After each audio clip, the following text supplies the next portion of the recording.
warahmatullahi wabarakatuh.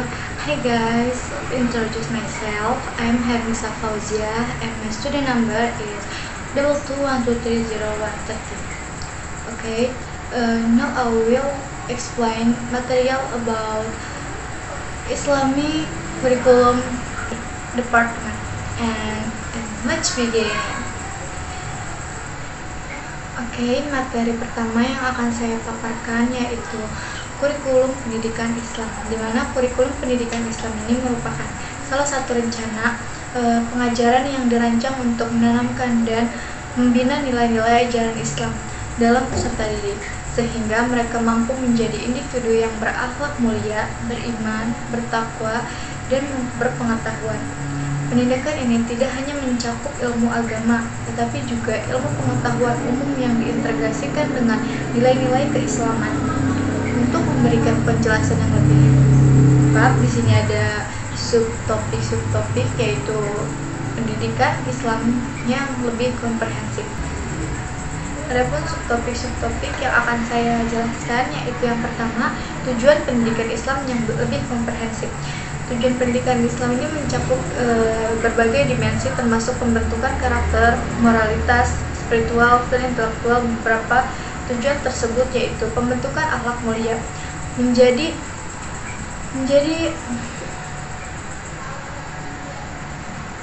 pendidikan Islam mengutamakan akhlak atau etika sebagai inti pendidikan. Pembentukan karakter yang berakhlak mulia seperti jujur, adil, sabar, dan bertanggung jawab merupakan tujuan utama pendidikan Islam. Hal ini didasarkan pada ajaran Al-Quran ataupun sunnah Nabi yang mengutamakan moralitas dalam hubungan antar manusia dengan Allah Subhanahu wa Ta'ala. Adapun yang kedua yaitu peningkatan keimanan dan ketakwaan. Pendidikan Islam bertujuan untuk memperkuat iman, ketakwaan kepada Allah Subhanahu wa Ta'ala. Dengan pendidikan ini, siswa didorong untuk tidak hanya memahami konsep teologis Islam tetapi juga menghayati dalam kehidupan sehari-hari melalui ibadah seperti sholat, zakat, puasa, dan haji ataupun rukun Islam. Yang selanjutnya ada penguasaan ilmu pengetahuan. Meskipun berorientasi agama, pendidikan Islam juga menekankan pentingnya penguasaan ilmu pengetahuan umum. Hal ini didasari oleh keyakinan bahwa ilmu adalah salah satu jalan untuk mendekatkan diri kepada Allah Subhanahu wa Ta'ala dan memberikan manfaat bagi masyarakat. Selanjutnya ada keseimbangan dunia dan akhirat, di mana salah satu konsep fundamental dalam pendidikan Islam adalah keseimbangan antara kehidupan dunia dan akhirat. Tujuan pendidikan Islam adalah membentuk individu yang sukses di dunia tanpa melupakan persiapan untuk kehidupan setelah mati atau di akhirat. Yang selanjutnya yaitu kesadaran sosial dan tanggung jawab kolektif, di mana pendidikan Islam ini mengajarkan pentingnya rasa solidaritas dan tanggung jawab sosial. Peserta didik diharapkan memahami konsep-konsep seperti keadilan sosial, persaudaraan, dan gotong royong dalam rangka membangun masyarakat yang adil dan sejahtera. Subtopik yang kedua ada komponen isi kurikulum yang lebih luas. Kurikulum pendidikan Islam ini memiliki beberapa komponen kunci yang mencakup sebagai cabang ilmu, baik Islam maupun duniawi. Yang pertama ada akidah. Dalam pendidikan Islam, akidah adalah pelajaran inti yang mencakup kepercayaan kepada Allah Subhanahu wa Ta'ala, malaikat, kitab-kitab suci, para nabi dan Rasulullah Shallallahu alaihi wasallam, hari kiamat dan takdir. Dalam pelajaran ini dimaksudkan untuk memperkuat keyakinan peserta didik terhadap pokok keimanan yang menjadi fondasi kehidupan seorang muslim. Selanjutnya ada fikih. Fikih adalah ilmu yang mempelajari tentang hukum-hukum yang mengatur hubungan manusia dengan Allah Subhanahu wa Ta'ala dan sesama manusia. Materi fikih mencakup tata cara ibadah seperti sholat, zakat, puasa, hukum keluarga, dan hubungan sosial. Tujuannya adalah membekali siswa dengan pemahaman tentang bagaimana menjalankan kehidupan sehari-hari sesuai dengan syariat Islam. Selanjutnya ada Al-Quran dan hadis. Kurikulum ini mencakup pembelajaran membaca, memahami, dan menghafal ayat-ayat Al-Quran serta hadis-hadis Nabi Muhammad SAW. Al-Quran dipelajari sebagai pedoman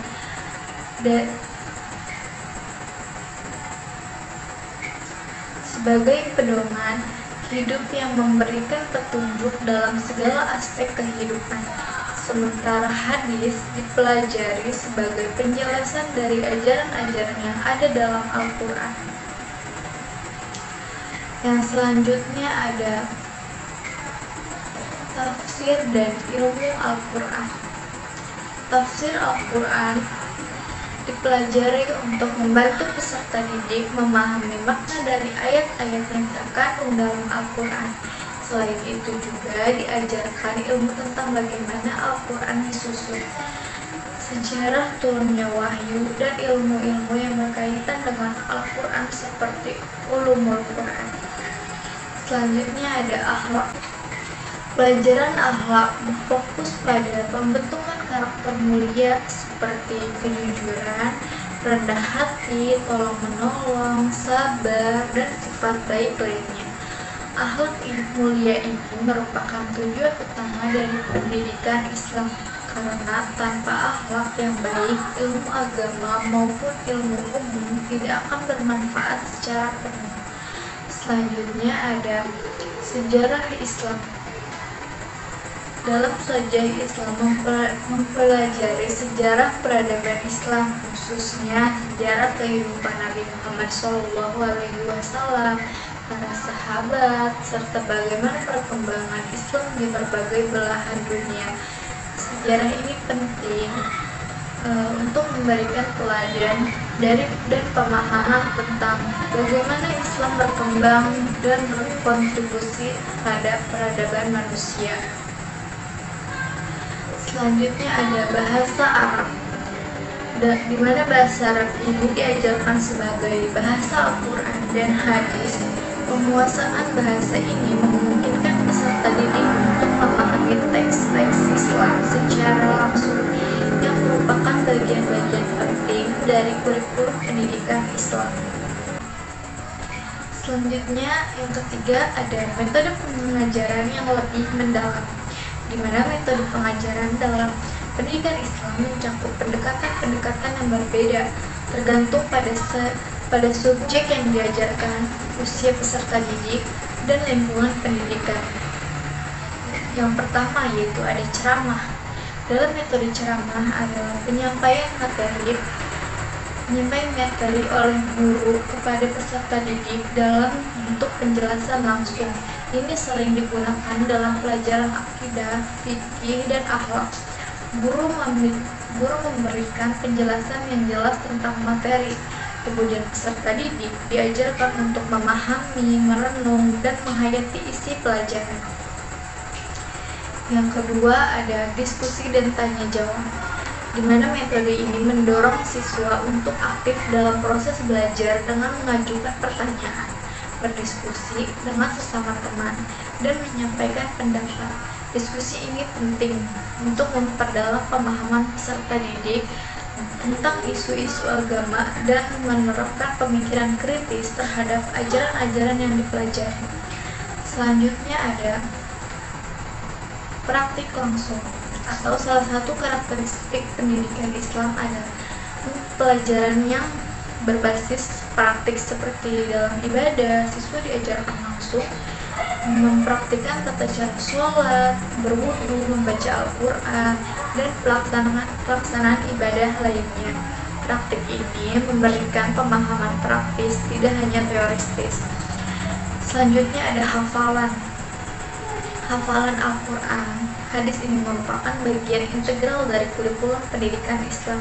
Metode ini bertujuan untuk menanamkan ajaran Islam ajaran Al-Quran dalam memori siswa sehingga mereka dapat menerapkannya dalam kehidupan sehari-hari. Yang keempat, ada evaluasi dan penilaian yang lebih luas.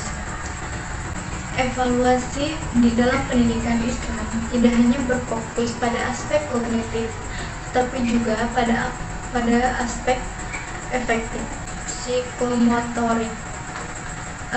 Yang pertama, kognitif, pengetahuan siswa tentang ajaran-ajaran agama seperti hukum fikih, tafsir Al-Quran, dan sejarah Islam dinilai melalui ujian tertulis, ujian lisan, atau hafalan. Evaluasi ini mengukur seberapa baik siswa memahami dan menguasai materi pelajaran. Selanjutnya ada efektif, sikap dan perilaku siswa dievaluasi berdasarkan kepatuhan mereka terhadap ajaran Islam, seperti apakah mereka menunjukkan akhlak yang baik, kejujuran, kesopanan, dan rasa hormat terhadap orang lain. Ini dievaluasi melalui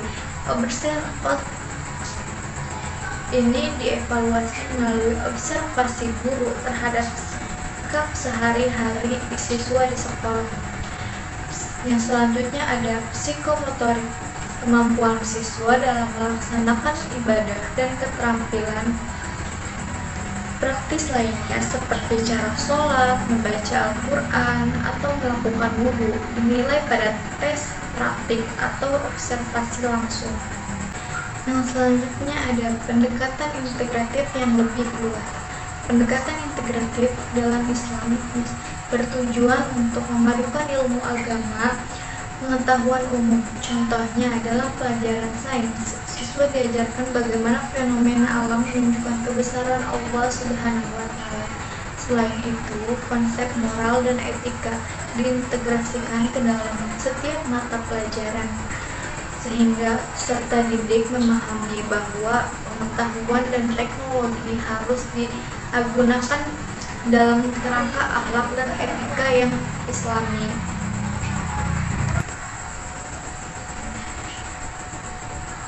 Yang selanjutnya ada perbedaan kurikulum pendidikan Islam dengan kurikulum yang lainnya.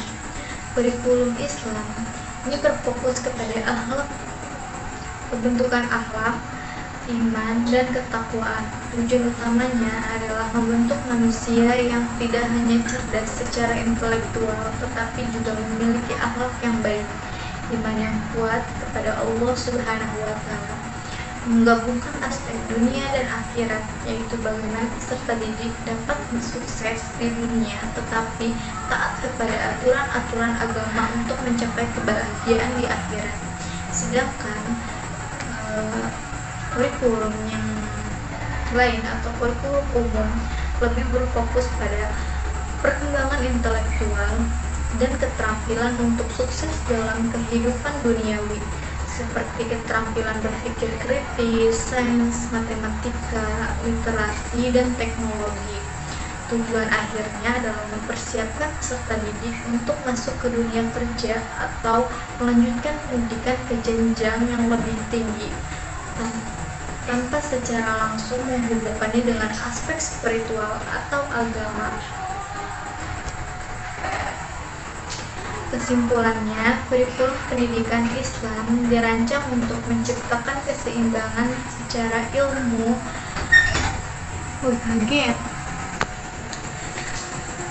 Kesimpulannya, kurikulum pendidikan Islam dirancang untuk menciptakan keseimbangan antara ilmu agama dan ilmu umum, secara membentuk individu yang berakhlak mulia dan memiliki rasa tanggung jawab sosial, dengan mengutamakan pembentukan karakter, keimanan, dan penguasaan ilmu. Kurikulum ini bertujuan untuk melahirkan generasi yang mampu mengamalkan ajaran Islam dalam segala aspek kehidupan, baik dalam konteks pribadi, sosial, maupun profesional. Maybe enough for me, and thank you for watching. Wassalamualaikum warahmatullahi wabarakatuh.